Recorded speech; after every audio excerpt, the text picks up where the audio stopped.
हरिर्नाम हरिर्नामैव केवलम् कलौ नस्तेव गतिरन्यथा।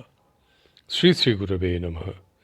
प्रेम भक्ति प्रदातारम् आनन्दानन्दवर्धनम् स्वर्णमयीशतं वन्दे जोगमाया मनोहरम् विजयवल्लभां देवीं विजयानन्दवर्धिनीं सदानन्दमयीं सद्धिं जोगमायां नमाम्यहम्। गुरुर्ब्रह्मा गुरुर्विष्णु गुरुर्देव महेश्वर गुरुरेव परं ब्रह्म तस्मै श्री गुरवे नमः। গুরু শিষ্য সংবাদ গ্রন্থ হতে পাঠ।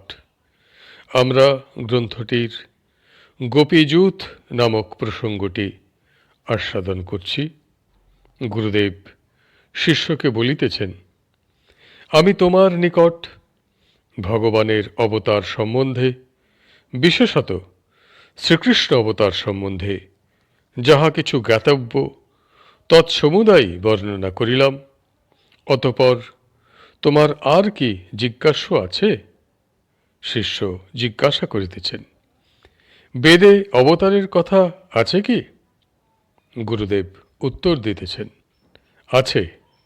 বেদ বলিয়াছেন, অজায়ামানঃ বহুধা বিজায়তে, অর্থাৎ জন্মরহিত ভগবান বহুরূপে জন্মগ্রহণ করিয়া থাকেন।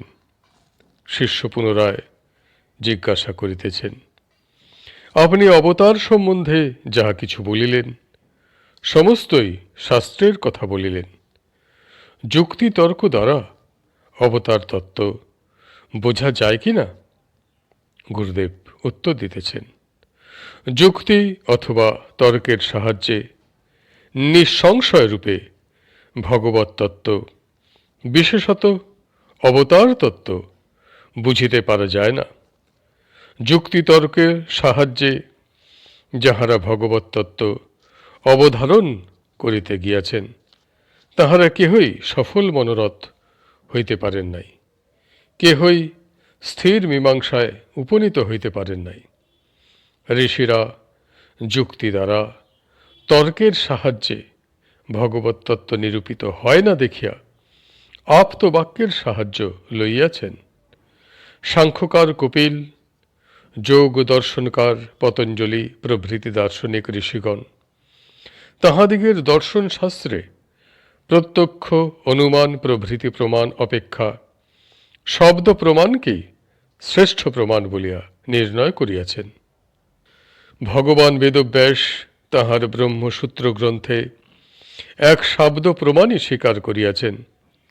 প্রত্যক্ষ অনুমান প্রমাণ দ্বারা ভগবত তত্ত্ব নিরূপিত হয় না। শাস্ত্রজনিত্বাৎ সূত্রে তাহার মীমাংসা করিয়াছেন। ভগবান অতীন্দ্রিয় অবাংমনস গোচর। মানুষের যুক্তি প্রত্যক্ষ অনুমান প্রভৃতি প্রমাণ তাহার সম্বন্ধে প্রযোজ্য হইতে পারে না। মানুষের যুক্তি, মানুষের প্রমাণ কিছুই ভগবানের পাদপীঠ সমীপে উপস্থিত হইতে পারে না। এই জন্য শব্দ প্রমাণে আপ্ত ও শাস্ত্রবাক্যে বিশ্বাস না করিলে কিছুতেই ভগবত তত্ত্ব অবগত হইতে পারা যায় না। পৃথিবীর সমস্ত ধর্মেই শব্দ প্রমাণের প্রাধান্য। ইহুদি ধর্ম, খ্রিস্ট ধর্ম, মুসলমান ধর্ম, হিন্দু ধর্ম, এমনকি তর্ক প্রধান বৌদ্ধ ধর্ম প্রভৃতি সমস্ত ধর্মই আপ্তবাক্যের উপর দণ্ডায়মান। আপ্তবাক্য ভিন্ন ধর্ম আর কিছুরই উপর দণ্ডায়মান থাকিতে পারে না। আপ্তবাক্য ভিন্ন অন্য কিছু ধর্মের ভিত্তি, ধর্মের মূল হইতে পারে না। আজকাল অনেকে মানব বিবেক ও সহজ জ্ঞানকে ধর্মের ভিত্তি বলেন। মানবের বিবেক অথবা সহজ জ্ঞান ধর্মের ভিত্তি হইতে পারে না। কেননা মানুষের বিবেক ও সহজ জ্ঞান তাহার সংস্কারের অধীন। যাহার যে প্রকার সংস্কার তাহার বিবেক ও সহজ জ্ঞান সেই প্রকার হয়। একজন বৈষ্ণবের সংস্কার যে প্রকার, একজন শাক্তের সংস্কার তাহার বিপরীত। পঞ্চমকার শাক্তের ধর্মসাধনের প্রধান অঙ্গ, কিন্তু বৈষ্ণবের পক্ষে পঞ্চমকার স্পর্শ করা মহাপাপ। ইহুদি ও মুসলমানগণ গোহত্যাকে ধর্মকার্য মনে করে, কিন্তু হিন্দুর পক্ষে গোহত্যা মহাপাপ। এখন ভাবিয়া দেখো, বিচার করিয়া দেখো, শাক্তের বিবেক ও সহজ জ্ঞান বৈষ্ণবের বিবেক ও সহজ জ্ঞান হইতে বিভিন্ন কিনা।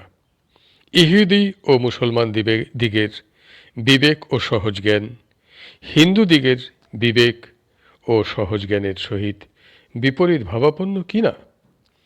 একজন হিন্দু বিধবা প্রত্যন্তর গ্রহণ মহাপাপ মনে করেন, কিন্তু হিন্দু ব্যতীত অপর জাতিয়া রমণীগণ প্রত্যন্তর গ্রহণ করা গর্হিত মনে করেন না। একজন হিন্দু রমণীর বিবেক ও সহজ জ্ঞান এবং একজন অহিন্দু রমণীর বিবেক ও সহজ জ্ঞান সম্পূর্ণ বিপরীত ভাবাপন্ন। এতদ্বারাই অনুভব করা যাইতেছে যে সংস্কারের অধীন পরিবর্তনশীল মানবের বিবেক ও সহজ জ্ঞান কিছুতেই ধর্মের ভিত্তি ও আশ্রয়ভূমি হইতে পারে না। হিন্দু, মুসলমান, খ্রিস্টান, ইহুদি প্রভৃতি সমস্ত ধর্মই আপ্তবাক্যের উপর প্রতিষ্ঠিত। বিবেক অথবা সহজ জ্ঞানকে কোনো ধর্মেরই ভিত্তি বলা হয় নাই। পূর্বে তোমাকে বলিয়াছি, ঋষি বাক্যে, ভগবদ বাক্যে, সিদ্ধ মহাপুরুষ দিগের বাক্যে কোনো প্রকার ভ্রম প্রমাদ নাই। তাহাদিগের সমস্ত বাক্যই অভ্রান্ত। ধর্মের সমস্ত তত্ত্ব প্রত্যক্ষভাবে জ্ঞাত হইয়া তাহারা তাহা শাস্ত্রে লিপিবদ্ধ করিয়া গিয়াছেন, তাহাই ধর্মের ভিত্তি। তাহাদিগের সেই অভ্রান্ত বাক্যকেই আপ্তবাক্য, বিশ্বস্ত বাক্য বলে। শব্দ প্রমাণ যাহা পূর্বে বলিয়াছি, এই আপ্তবাক্যকেই সেই শব্দ প্রমাণ বলে। এই আপ্তবাক্য, বিশ্বস্ত বাক্যই অর্থাৎ রিভিলেশন হল ধর্মের ভিত্তি এবং অবলম্বন ভূমি। ভগবত তত্ত্ব অবগত হইতে হইলে শাস্ত্রকেই প্রধান রূপে অবলম্বন করিতে হইবে। শাস্ত্র ব্যতীত ভগবত তত্ত্ব নিরূপণের আর কোনো প্রকৃষ্ট উপায় নাই। ভগবান জীবের প্রতি কৃপা করিয়া তাহার তত্ত্ব, তাহাকে পাইবার উপায় সাধন তত্ত্ব ও ধর্মতত্ত্ব যাহা কিছু জীবের নিকট প্রকাশ করিয়াছেন এবং ঋষিগণ ও সিদ্ধ মহাজনগণ সাধন বলে ব্রহ্মজ্ঞান লাভ করিয়া সেই জ্ঞানের দ্বারা প্রত্যক্ষভূত তত্ত্ব সকল যাহা শাস্ত্রে লিপিবদ্ধ করিয়া গিয়াছেন তদ অবলম্বন করিয়া চলিলে নিশ্চয়ই ভগবত তত্ত্ব লাভ করিবার অধিকারী হইতে পারে। ভগবত তত্ত্ব অবগত হইবার বা ভগবানকে লাভ করিবার এই উপায় ভিন্ন আর কোনো উপায় নাই। यः शास्त्रविधिमुत्सृज्य वर्तते कामकारतः न स सिद्धिम् अवाप्नोति न सुखं न परां गतिम्। শ্রীমদ্ভগবদ্গীতা ১৬ অধ্যায় ২৩তম শ্লোক। অর্থাৎ যিনি শাস্ত্রবিধি পরিত্যাগপূর্বক স্বেচ্ছাচারী হইয়া কার্য করেন তাহার সিদ্ধি লাভ হয় না, সুখ ও পরম গতিও লাভ হয় না। ভগবত তত্ত্ব, অবতার তত্ত্ব, পরলোক তত্ত্ব প্রভৃতি ইন্দ্রিয়াতীত বিষয়সমূহ নির্ণয় করিবার পক্ষে শাস্ত্রই আমাদিগের একমাত্র অবলম্বন। এ বিষয়ে আর কিছুমাত্র সংশয় নাই। ভগবানের অবতার তত্ত্ব দার্শনিক প্রণালীতে নির্ণয় হওয়া অসম্ভব। সুতরাং শাস্ত্রের সাহায্য ব্যতীত অবতার তত্ত্ব নিরূপণ করিবার অন্য উপায় নাই। আজকের এই প্রসঙ্গটি এখানেই সমাপ্ত হইল। হরি বল, হরি বল, হরি বল।